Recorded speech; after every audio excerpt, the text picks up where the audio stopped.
My spoiled son insisted I buy him a brand new sports car because all his friends had one. When I refused, he threw a tantrum, stole my credit card, and ordered it himself, smirking, "Now you have no choice."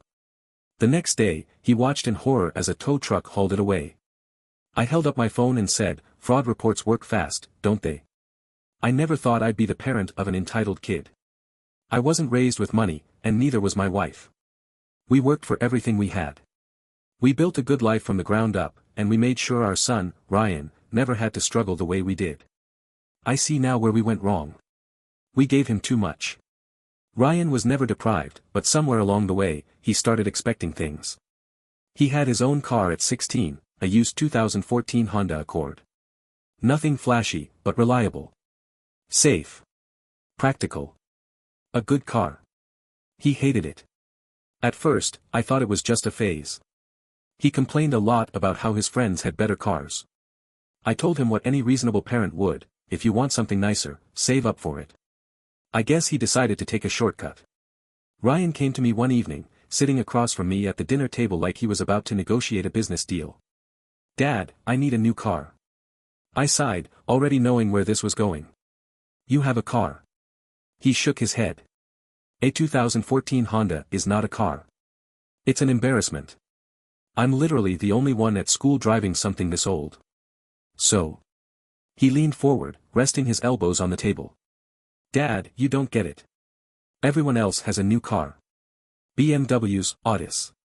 One guy just got a Mustang. Do you know how it looks when I pull up in my piece of junk next to them?" I set my fork down. "Ryan, a car isn't about impressing people. It's about getting from point A to point B." He laughed. "Yeah, maybe in the 80s.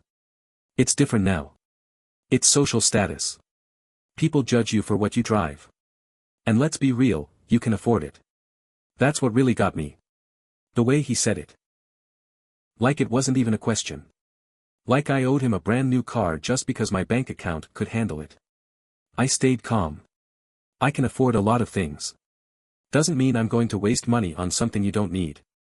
Ryan's face twisted like he couldn't believe what he was hearing. "So, you're seriously telling me no?" "That's exactly what I'm telling you." And then, just like that, he went from calm to furious. "You're ridiculous. What's the point of having money if you're just going to act broke? You'd rather let your own son suffer than spend a little cash." I leaned back in my chair. "Suffer? You have a car. You have a roof over your head. You have food on the table. If you think that's suffering, you've got bigger problems than an old Honda." He pushed away from the table so hard his plate nearly flipped. And he stormed off. I figured that was the end of it. He'd cool off, get over it, and eventually come to his senses. I underestimated how far he was willing to go. The next morning, I woke up early and checked my phone. I have a habit of looking at my banking app first thing in the morning. And that's when I saw it. A $48,000 charge from a local car dealership. My heart nearly stopped. At first, I thought it was fraud. Maybe my card had been skimmed. Maybe someone hacked my account. But then I saw the receipt in my email. Ryan's name was on it. I felt a level of anger I didn't even know existed. My hands were actually shaking when I set my phone down. I took a deep breath and marched upstairs. I didn't even bother knocking. I flung the door open so hard it hit the wall. Ryan was lying in bed, scrolling through his phone like nothing had happened. "You have 5 seconds to explain," I said, voice low, barely controlled. He didn't even look up. "Explain what?" I stepped into the room, holding up my phone. "The $48,000 you charged to my credit card." That's when he looked at me. And he smirked. "Oh, that?" he said casually. "Yeah, I bought my car. It'll be here this afternoon." I stared at him, waiting for some sign that he was joking. That he wasn't actually stupid enough to steal my card, buy a car, and act like this was all normal. But he wasn't joking. He actually thought he won. I took a step closer. "Tell me you didn't just steal from me." He sat up and stretched. "Dad, it's fine.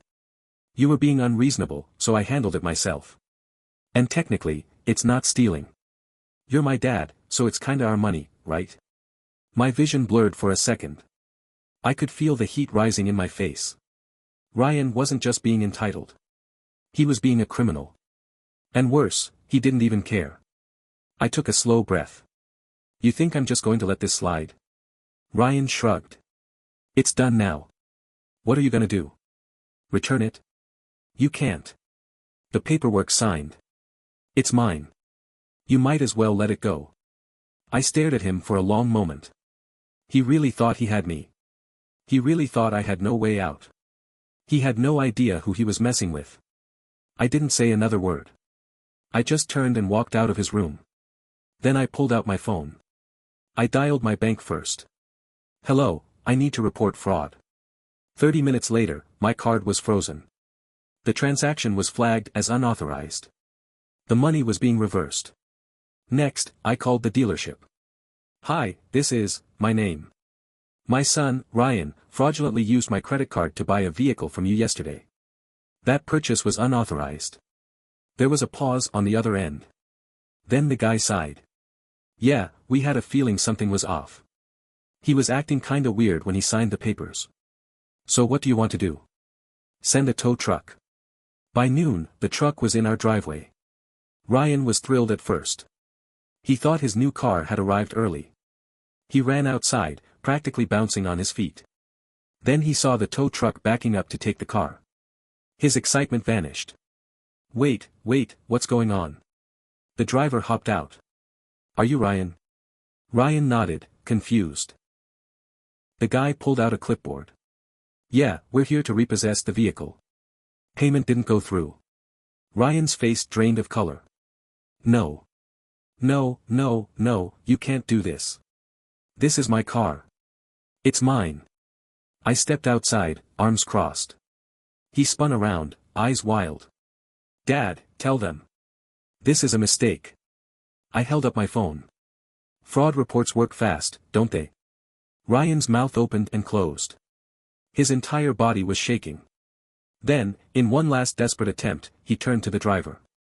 Dude, please. There has to be something I can do. The guy shrugged. Yeah. Buy it legally. And just like that, they hooked up the car and hauled it away. Ryan stood there, frozen, watching his dream car disappear. Then he turned to me, and for the first time in his life, he realized he had really screwed up. Ryan stood there, frozen, watching his dream car disappear down the street, the tow truck's taillights blinking like a cruel joke. His fists were clenched. His face was red. His whole body was shaking with rage. Then he turned to me. You can't do this to me, he said, his voice cracking. That was my car. I crossed my arms. No, Ryan. That was my money. His breathing was heavy, like he was trying not to scream. He looked down the street again, as if the car might magically come back. Then he whipped back around. You just ruined my life.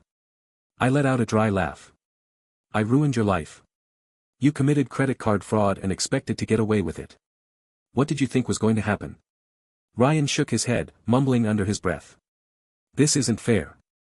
This isn't fair. Then, suddenly, he snapped his head up, eyes blazing. You know what? Fine. If you want to play dirty, so can I. And with that, he stormed back into the house. At first, I didn't take him seriously. He was pissed off, embarrassed, and throwing a tantrum. I figured he'd sulk in his room, maybe rage text his friends about how unfair his life was. But then, things started happening. It started with my credit card. I got an email notification about a failed transaction. Someone had tried to make a $3,000 purchase at a high-end clothing store. I immediately checked my wallet. Sure enough, my card was gone. I rushed to Ryan's room and flung open the door. Give it back, I said. He was sitting on his bed, scrolling on his phone like he didn't have a care in the world. Give what back? I stepped forward. Don't play dumb. My card. Now. He rolled his eyes. I don't have your stupid card. I pulled out my phone and held it up. Then explain why someone just tried to charge $3,000 on it. Ryan's smirk twitched. I reached toward his nightstand. He moved fast, too fast. He tried to grab something before I could. I got there first. And there it was. My credit card. I held it up. Really, Ryan? You seriously thought you could steal from me again? He had the nerve to shrug. Well, you froze my last purchase, so I had to try something else. I could barely believe what I was hearing. I was done being nice. You just earned yourself a police visit. Ryan's eyes widened.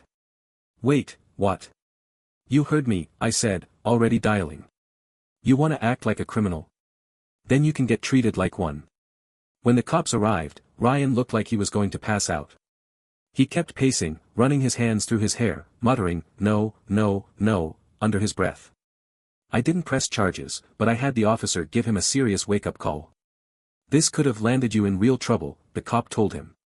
Do you know how many 18-year-olds we see with felonies on their records because of stuff like this? Ryan was pale. I wasn't stealing. I was just, the officer cut him off. Doesn't matter what you call it. Taking someone else's credit card without permission is fraud. If your dad wanted to, he could have you arrested. Ryan looked at me, almost desperate. Dad, you wouldn't actually. I kept my face blank. I wanted him to sweat. The officer sighed. Look, kid. You got lucky. But if you ever do this again, you won't just get a warning. Ryan nodded quickly. I get it. I swear, I won't. I didn't know if I believed him. But at least, for now, the message had been delivered. For the next few days, Ryan barely spoke to me. He was humiliated. His friends must have heard about what happened because he stopped posting on social media. I thought, maybe, just maybe, this was the end of it. Then I noticed something strange. Ryan was being nice. Not normal nice. Fake nice. He started offering to help with chores. He made dinner one night. He even apologized, genuinely apologized, for what he did. And for a second, I thought he had actually learned his lesson. Until I overheard him on the phone. I was walking past his room when I caught part of the conversation. Dude, I know, but I'm working on it. I just need a couple more weeks to convince him. He's this close to saying yes. A pause. No, I swear. I'll have the money. I'm gonna get my car. He just doesn't know it yet. I stopped in my tracks. Ryan was planning something. I took a deep breath and stepped away. I needed to figure out exactly what he was up to before I made my next move. Because whatever it was going to be big. For the next few days, I watched Ryan carefully. I didn't confront him right away. I wanted to know exactly what he was up to before making my move. But one thing was clear, his little redemption arc had been fake. He was still trying to get that car. I started checking my bank accounts daily, making sure there weren't any new mysterious charges. I kept my wallet on me at all times, even when I was just in the house. At first, nothing happened. Then, I noticed something strange. My wife, Sarah, mentioned offhand that Ryan had been spending more time with his grandmother. He's been helping her out a lot, she said one evening. She says he's been stopping by, running errands for her. I froze. Ryan didn't visit his grandmother unless he needed something. And that's when I realized exactly what he was doing. I waited until Ryan was out of the house. Then I called my mother. Hey, Mom, I said casually. I heard Ryan's been spending time with you lately. Oh, yes. He's been such a dear, she said warmly. Helping me with groceries, carrying things, you know. He's been so sweet. I felt my stomach twist. How has he been paying for these groceries? I asked carefully. She laughed. Oh, well, I gave him my card, of course. I don't like dealing with those self-checkouts. It's nice having him do it for me. I clenched my jaw. Mom. Please check your bank statements. Right now. There was a pause. Then she sighed. Oh, dear. That's odd. I don't remember buying a new iPhone. I knew it. Ryan hadn't just been helping his grandmother. He was using her as his new personal bank. I took a slow breath. Mom, listen to me carefully. Ryan has been lying to you. He's using your money for things you didn't agree to. I need you to check for any other strange charges. There was another pause, and then she gasped. Oh my, there's a $5,000 charge from a car dealership. That was all I needed to hear. I was going to end this once and for all. That night, I waited for Ryan to come home. I didn't say a word when he walked through the door. I just stood in the living room, arms crossed, my mother's printed bank statement in my hands. Ryan saw my face and froze. Sit, I said. He hesitated, then sat down slowly. What's up? I dropped the bank statement on the table in front of him. Explain. His eyes flicked to the paper. I don't know what that is. I leaned in. Don't even try. You stole from your own grandmother to keep chasing this stupid car. What the hell is wrong with you? His face turned red. I didn't steal. She gave me her card. She said I could use it. For groceries. I snapped. Not for a goddamn car deposit. Ryan's mouth opened and closed. His breathing grew heavy. He knew he was caught. Then, in true Ryan fashion, he doubled down. Okay, fine. Yes, I used her card. But she's got money, she won't even notice. And I was gonna pay her back. You're done, I said coldly. Ryan blinked. What? You're done, I repeated. I called the dealership. They're refunding the money. The bank is reversing the charge. And guess what else? Grandma is pressing fraud charges. His face drained of color. What? No, she wouldn't, she is, I said. And unless you want to spend the next few years explaining why you stole thousands of dollars from your own grandmother, you better start figuring out how to fix your life. He looked genuinely panicked. Dad, please. Don't let her do this, he begged. I stared at him for a long moment. And then I made my decision. I'll make you a deal, I said. One last chance. Ryan swallowed hard. Okay. You're getting a job. A real job. And you're going to pay back every cent you took. You're not touching a credit card ever again. You're selling whatever expensive crap you bought with grandma's money. And if you ever pull anything like this again. I let that hang in the air. Ryan was shaking. He nodded quickly. I'll do it. I'll do it, I swear. I didn't believe him. Not yet. But one way or another. This was going to be the last time. I thought that would be the end of it. Ryan swore he would get a job, pay back what he owed, and prove that he wasn't the entitled brat I was beginning to believe he had become. For the first few days, he played along. He applied for jobs, pretended to be humbled, and even apologized to his grandmother. But something felt off. I could see it in his eyes, the way they darted away whenever I asked him something serious. The way he kept stepping outside to take phone calls. The forced politeness. I wanted to believe he had learned his lesson. I really did. But deep down, I knew. He was still planning something.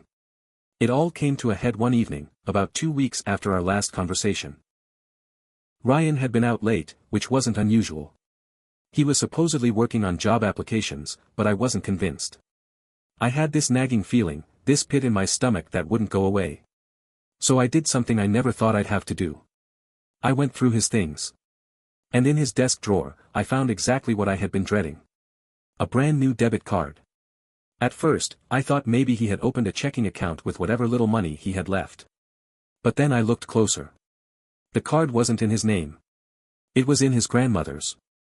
I checked the back, sure enough, the signature line had been forged. My blood ran cold. I grabbed my phone and checked her bank account, with her permission, of course.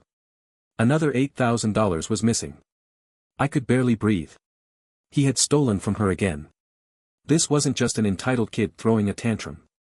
This was a pattern. A sickness. And I had let it go on for too long. Ryan came home late that night, whistling to himself as he walked through the door, completely unaware of what was waiting for him. I was sitting in the living room, the debit card on the table in front of me. He saw it immediately. His face paled. Sit down, I said. My voice was eerily calm. He hesitated. What's going on? I tapped the card. You tell me. Ryan swallowed hard. That's, what is that? I scoffed. Don't insult me, Ryan. I know exactly what this is. And I know exactly what you did. His whole body went stiff. His eyes darted around like he was looking for an escape. Dad, I can explain. I cut him off. You stole from your grandmother again. After everything. After we gave you a chance to fix this. After she forgave you. His mouth opened and closed. It's not what you think. I was borrowing it. I slammed my hand on the table. Borrowing? Ryan, that's fraud. That's theft. That's felony-level crime. You didn't just use her card, you signed her damn name. Ryan's eyes were wide. He had never seen me this furious. Then, something in his expression changed. He sat back, exhaled, and smirked. Wow, he said. You really went through my stuff. I blinked. Are you serious? You know, he continued, tilting his head, you act all high and mighty, but at the end of the day, you're just as controlling as everyone else. It's not enough for you to tell me no, you have to dig through my things. Spy on me. I stared at him, trying to understand if he was being serious. Ryan, I said slowly. You stole $8,000. He shrugged. He actually shrugged. I would have paid it back, he said. Once I got the car. The car. It always came back to the car. That was when I realized, he wasn't just entitled. He wasn't just reckless.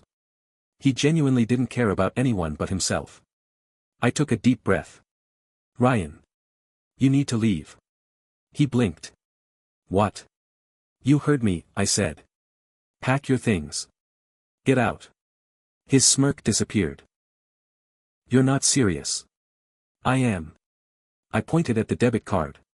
You didn't just steal from me. You stole from your grandmother. Someone who has only ever been kind to you. And when you got caught, you didn't even feel bad. Ryan was shaking his head. No, Dad, come on. You can't actually be kicking me out. I have nowhere to go. I clenched my jaw. You should have thought about that before you committed financial fraud. His breathing picked up. Dad, please. I'll fix it. I swear. I'll pay her back. Just don't do this. I wanted to believe him. But I had believed him before. I turned away. You have 1 hour to pack. Ryan was crying now. Real, panicked sobs. Dad, I messed up. I know I did. But you're my father. You're supposed to be there for me. I turned back to him, feeling something inside me crack. And I was. For 18 years. And all you did was take. And when that wasn't enough, you stole. His face crumbled. For the first time, I think he actually felt it. The weight of what he had done. He sniffled, wiping at his eyes. So that's it. You're giving up on me. I swallowed hard. I'm done letting you hurt people. Ryan left that night. He stayed with a friend for a while. I don't know what story he told them, but I'm sure it wasn't the truth. My mother didn't press charges in the end, but she cut him off completely. No more visits. No more money. For months, I heard nothing from him. Then, out of the blue, I got a text. Hey, Dad. I just wanted to say I'm sorry. I get it now. I stared at the screen for a long time. I didn't know if I believed him. But for the first time in a long time. I hoped he was telling the truth. Looking back, I don't regret what I did. Ryan needed to hit rock bottom. He needed to face the consequences of his actions. I don't know if he's truly changed, but I do know this, I'm never going to let myself be manipulated again. Parents always want to believe the best in their children. But sometimes, tough love is the only love that works. And sometimes, the hardest thing you can do for someone is let them go.